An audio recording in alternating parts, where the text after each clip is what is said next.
গ্রামের সেই রাতের ছায়া। পশ্চিমবঙ্গের এক দূরবর্তী গ্রাম, নাম সুকসাঁতরা। গ্রামের মানুষজন সন্ধ্যার পর ঘর থেকে বেরোত না, কারণ সবাই জানত শ্যামা পিসি নামে এক ভূতের কথা, যিনি একসময় গ্রামের মন্দিরের পূজারিণী ছিলেন।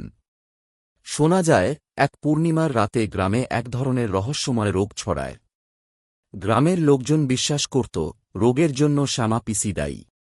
তার ওপর কালো জাদুর অভিযোগ তুলে সবাই মিলে তাকে মন্দির চত্বরে জ্যান্ত পুড়িয়ে মারে।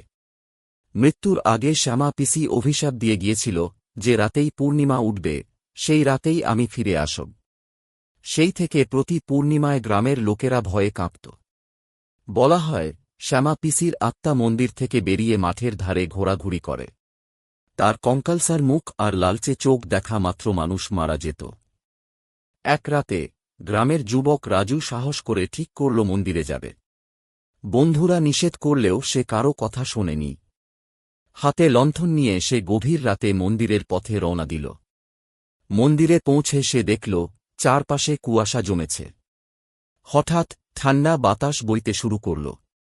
লণ্ঠনের আলো কমে আসতে লাগল। ঠিক সেই মুহূর্তে রাজু একটা করুণ সুর শুনল। সুরটা যেন মন্দিরের ভেতর থেকে আসছে।